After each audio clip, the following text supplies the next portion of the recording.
Olá, meus irmãos, a paz do Mestre esteja com todos vocês, que Deus abençoe quem me ouve e que o Senhor Deus Todo-Poderoso, Deus, possa se fazer presente através dessa palavra, irmão. Eu falo isso toda vez porque se Ele não estiver aqui, não tem motivo de eu estar aqui, não tem motivo nem de vocês estarem aí. O que une perfeitamente em amor é o Espírito Santo, para que nós venhamos a compreender, a aprender mais sobre essa família que está sendo formada no céu.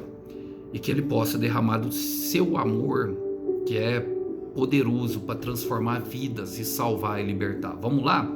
O texto hoje, para nossa breve reflexão, encontra-se no Evangelho de Jesus Cristo. E nós vamos falar um pouco sobre amor. Capítulo 4, quero ler com vocês a partir do verso 15. Diz assim: Por favor, Senhor, dê-me dessa água, disse a mulher. Assim eu nunca mais terei sede, nem precisarei vir aqui para tirar água. Vá buscar então seu marido, disse Jesus. Não tenho marido, respondeu a mulher. Jesus disse: É verdade, você não tem marido, pois teve 5 maridos e não é casada com o homem com quem vive agora.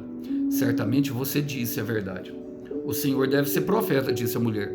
Então diga-me, por que os judeus insistem que Jerusalém é o único lugar de adoração, enquanto nós, os samaritanos, afirmamos que é aqui, no Monte Gerizim, onde nossos antepassados adoram.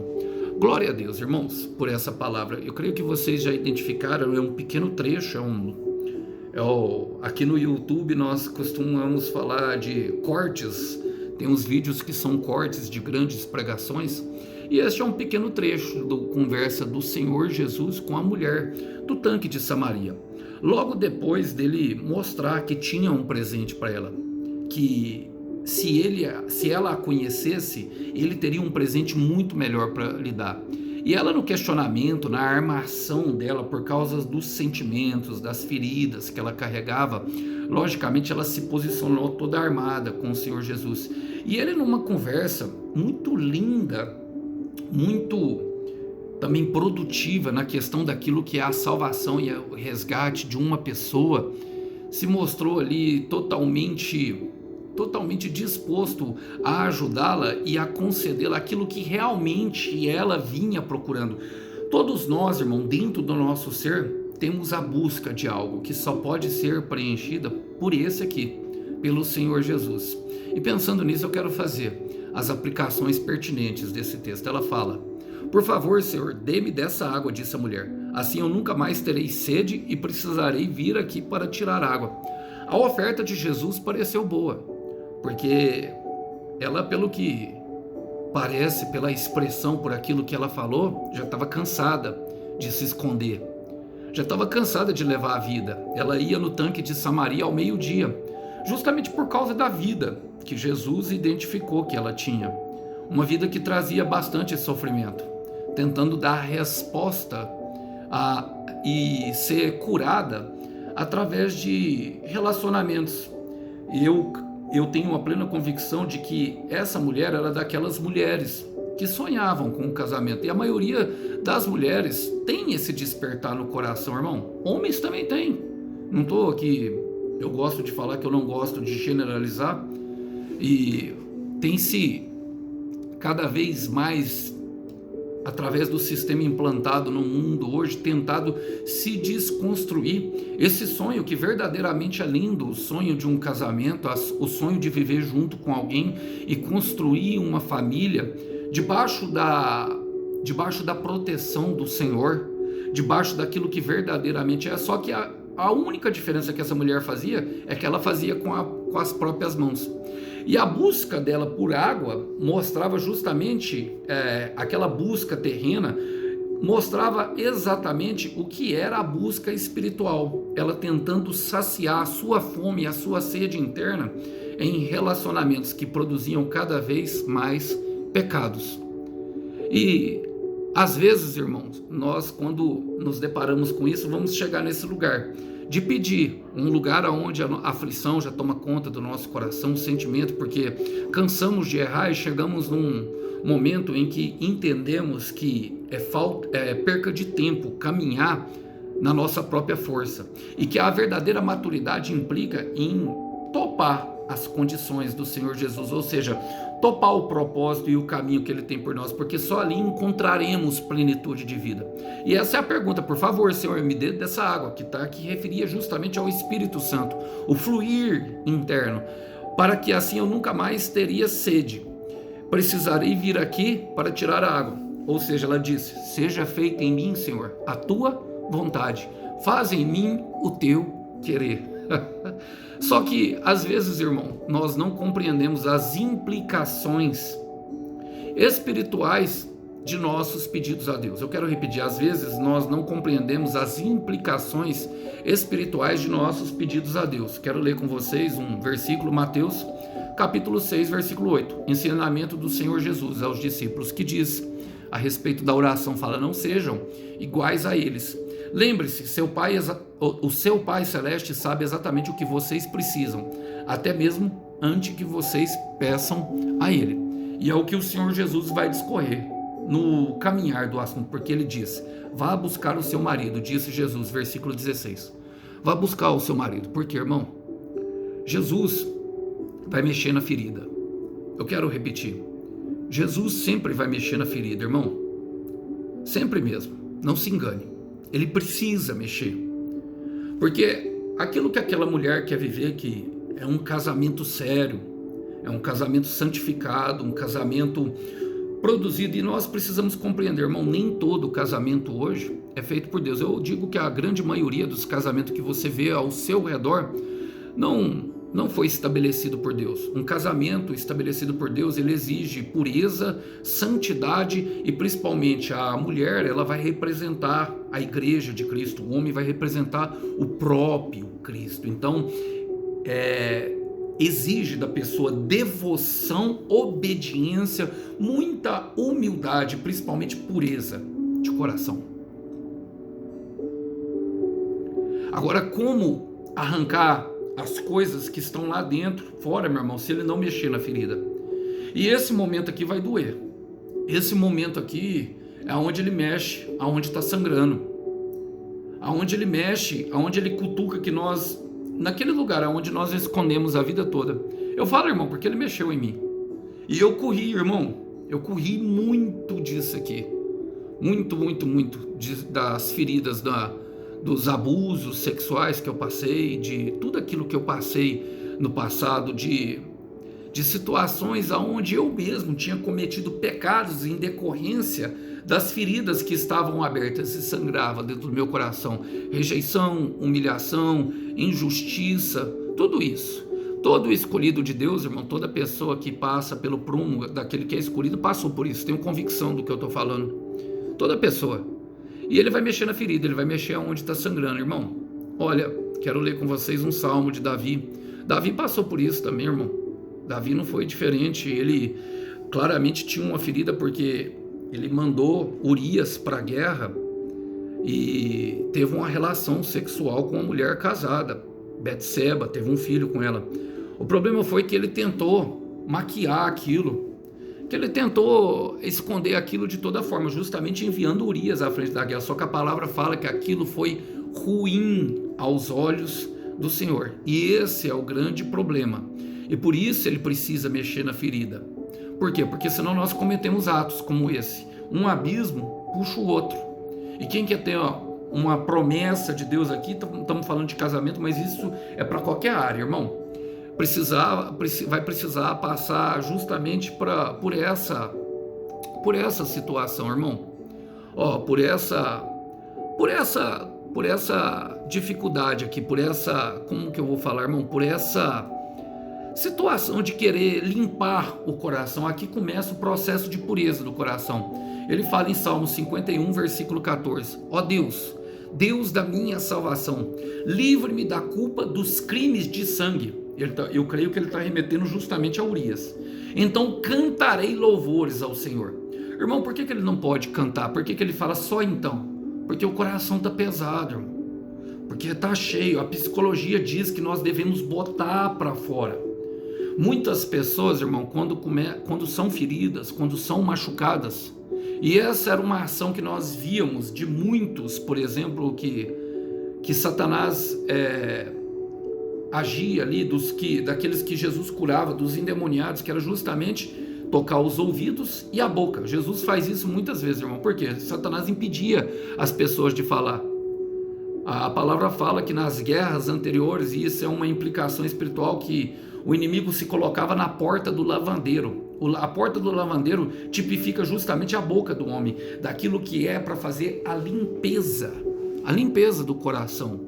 Olha, ele fala: livra-me da culpa dos meus crimes, então eu cantarei, porque, irmão, está pesando, não consegue. Ele fala: ó Senhor, coloque as palavras certas nos meus lábios e eu louvarei. E nós percebemos essa ação de Jesus com essa mulher. Por quê? Ela fala assim: não tenho marido. Respondeu a mulher: não tenho marido. Ou seja, ela confessou a verdade, irmão. É necessário, sabe, irmão? É necessário colocar para fora aquilo que nos fere. Ela fala: não tenho marido. E o que o Senhor Jesus fala? É verdade. Você não tem marido, pois teve 5 maridos e não é casada. Olha, teve 5 maridos e não é casada com o homem com quem vive agora. Certamente você disse a verdade. E o Senhor precisa disso, irmão. Precisa de uma verdade.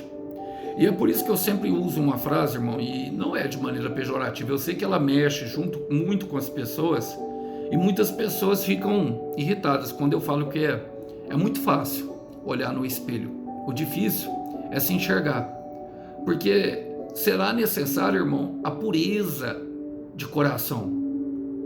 Será necessária a pureza de coração. Por isso o Senhor Jesus chegou para ela e ela falou: não tenho marido. É necessário colocar, sabe, para fora tudo. E só coloca para fora falando, abrindo a boca. E ela fala assim: não tenho marido. Mexeu, irmão.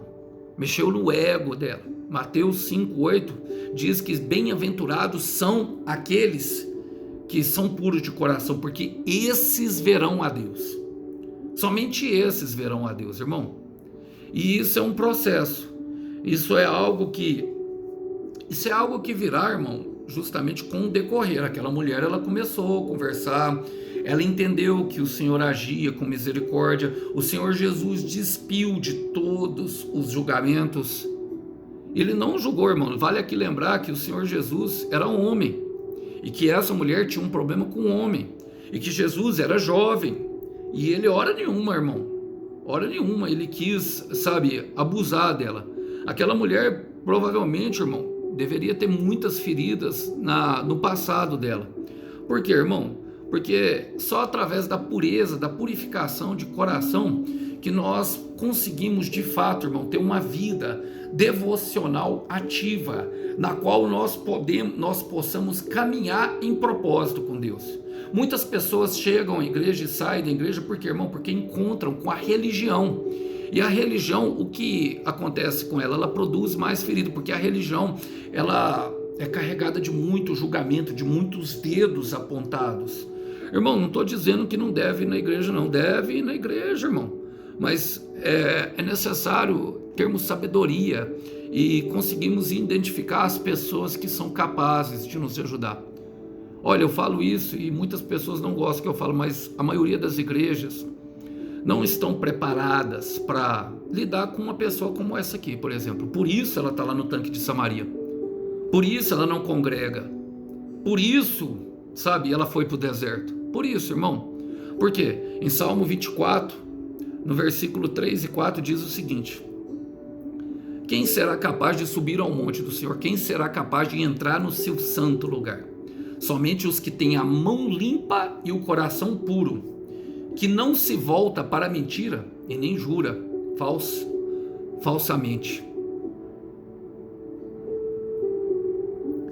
Irmão, só uma pessoa parecida com Jesus hoje, e hoje o Senhor tem, irmão, tem muitos por aí. Há 7.000 que não se dobraram a Baal, há 7.000 que não se corromperam com o sistema, há ainda aqueles que não se curvaram, que não se voltam para a mentira, que não se dobram a mentira, que não se jogam, para que essas pessoas consigam verdadeiramente sair justamente daquilo que é a vida delas, irmão, porque essa mulher, ela mentia para si mesma.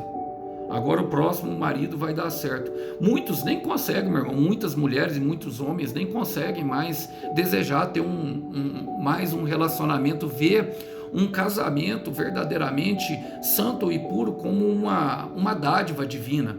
Por quê, irmão? Porque experimentaram. E quando eu disse que tem muitos casamentos, irmão, que não são que não vêm da mão do Senhor, que não são produzidos, que não são uma bênção do Senhor, porque, irmão, a verdade é que você vê o resultado disso, que são muitos divórcios que acontecem ali na frente. Porque para se caminhar com a pessoa vai ser necessário renunciar, vai ser necessário andar em verdade, vai ser necessário ter um coração puro e muitas vezes se submeter, irmão, a ceder, sabe? Aprender a ceder para outra pessoa. Quem caminha muito tempo com a pessoa sabe disso. E não caminhar pelos feridas e pelos traumas de relacionamentos anteriores, que de fato tem o poder de ferir muito. Tem o poder de ferir muito. Então por isso é necessário que ter as mãos limpas e o coração puro. Como o salmista fala, quem é capaz de subir no monte do Senhor? É somente quem tem um encontro verdadeiro com Deus.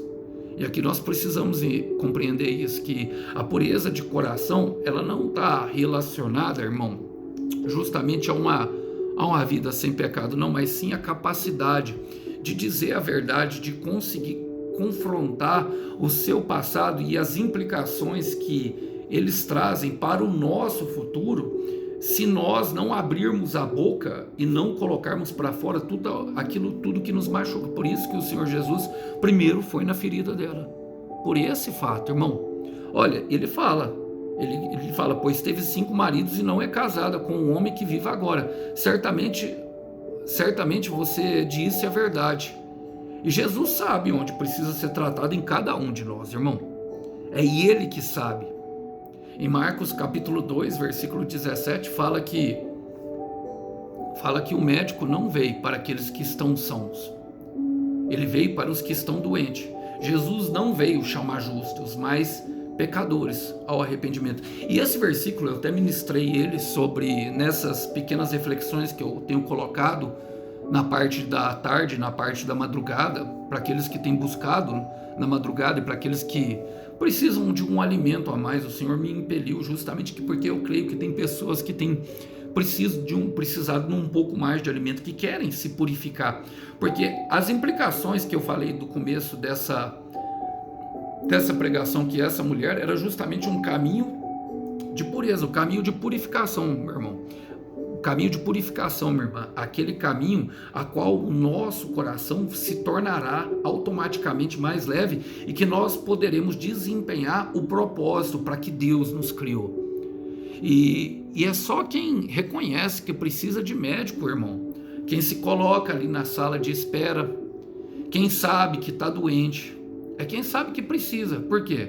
Porque Jesus não abriria, irmão, se aquela mulher não tivesse pedido, se aquela mulher não tivesse perseverado em oração, se aquela mulher não tivesse ficado na sala de espera.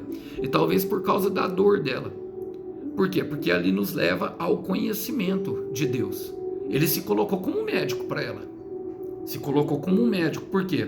Olha, a palavra fala no versículo 19: o Senhor deve ser profeta, disse a mulher. Você percebe que começou a abrir os olhos?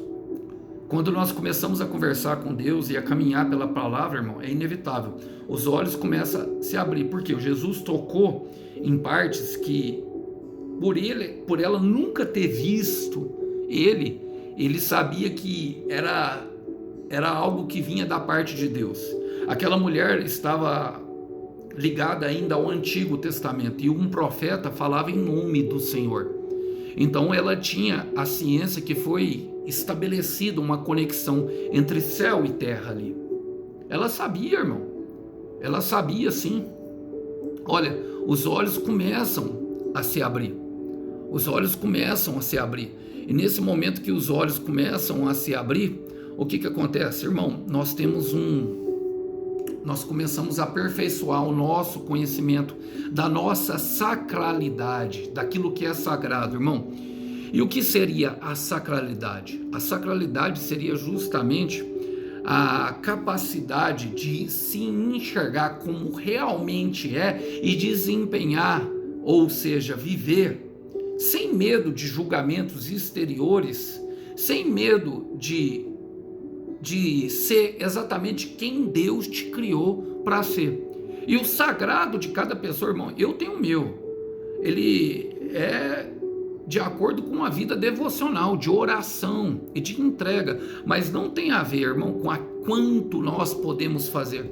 Irmão, tem gente que ora muito menos que eu tenho plena convicção, e consegue se entregar muito mais do que eu. Não tem a ver com quantidade, não tem a ver com sinceridade e verdade.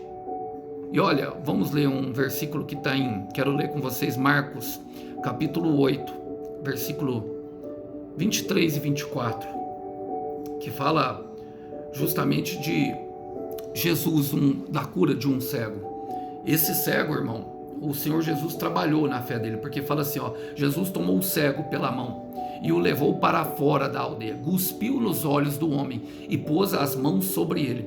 Pode ver alguma coisa? Perguntou ele. Ele fala, o homem olhou em volta e sim, disse ele, vejo homens, mas não posso ver claramente, eles parecem árvores andando. A grande pergunta desse milagre aqui é, se Jesus não é poderoso, ele não poderia ter curado, ele não poderia ter, sabe, simplesmente liberado uma palavra que abram-se os olhos e esse homem veio? O poder de Jesus diminuiu? Será que Jesus ficou menos poderoso? Não, irmão. Muitas vezes o Senhor vai nos submeter a um processo para quê? Para que a nossa fé venha a ser transformada, para que a nossa fé e a nossa esperança venha a ser avivada. Então, um homem que não via nada começou a ver como um relance. Em outras versões trava, vejo como homens andando como árvores enfileiradas. Isso quer dizer, irmão, que muitas vezes o nosso olho vai começar a se abrir paulatinamente, mas é necessário caminhar pela palavra. Por quê? Olha, a palavra fala que a mulher diz assim, então diga-me, por que os judeus insistem que Jerusalém é o único lugar de adoração, enquanto nós, os samaritanos, afirmamos que é aqui no Monte Gerizim, onde nossos antepassados adoram. O Monte Gerizim, irmão, era um lugar bastante citado no Antigo Testamento. E havia uma rixa entre essas duas comunidades. Logo depois do rei Jeroboão, foi dividida entre rei sul e norte. Uma nação que foi formada por Deus para andar unida se dividiu.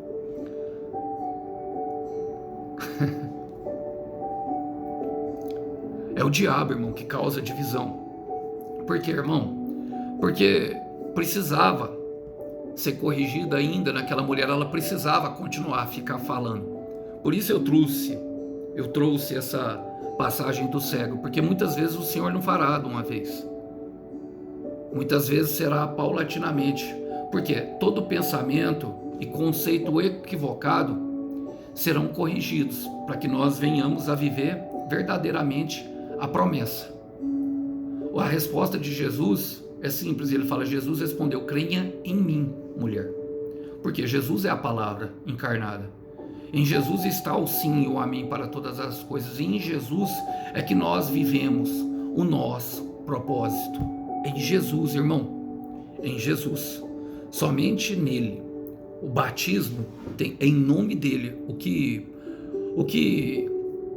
Pedro responde para os israelitas corresponde justamente o que Jesus está respondendo para essa mulher. Atos capítulo 2, versículo 38, diz o seguinte, Pedro respondeu, cada um de vocês devem abandonar o pecado, voltar-se para Deus e ser batizado em nome de Jesus Cristo, para o perdão dos seus pecados. Então vocês receberão o dom do Espírito Santo, ou dádiva, como traz outras línguas. Porque, irmão, assim que Jesus teve essa conversa com essa mulher, os discípulos chegaram e tentaram tirar. Por isso ele foi conversar com ela sozinho. Jesus sabia quem eram os discípulos dele. Tentaram tirar, porque eles estranharam dela estar conversando perto de uma mulher. A palavra fala que enquanto Jesus conversava com esses discípulos, essa mulher abandonou o cântaro e foi conversar e foi falar lá em Samaria, lá foi ele falar, ó, venho ver o homem que tem falado tudo o que eu fiz. Por quê, meu irmão? Porque a misericórdia tocou o coração daquela mulher. Somente a misericórdia é capaz de produzir um efeito transformador interno no coração. Agora ninguém sabe quando isso acontece, irmão. Somente por meio do Espírito Santo. Não é por força, não é por violência, não é pelo muito orar ou pelo muito interceder. Não é, sabe, por quanto nós adoramos no Monte Gerezim, ou por quanto nós vamos à igreja em favor de alguém. Não é, irmão. Todo pensamento e conceito equivocado serão corrigidos para viver a promessa. Cada um das pessoas devem abandonar o pecado, devem ser batizados em nome de Jesus Cristo. E o batismo fala justamente da purificação interior. Para quê? Para receber essa dádiva, para poder viver a promessa. E aí Pedro ele continuando na conversa, ele fala, porque Cristo prometeu esse dom para vocês, para cada um de vocês que tem sido chamado pelo Senhor, o nosso Deus, para filhos que estão longe, para os filhos e para os que estão longe.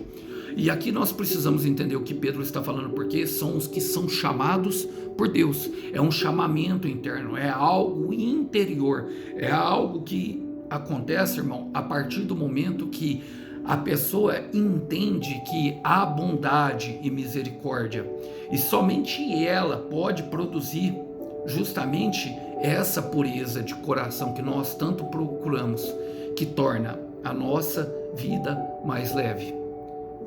E qual que é o intuito dessa palavra, irmão Asa? Sabe, se você continuar, mais cedo ou mais tarde você vai experimentar esse toque curador do céu.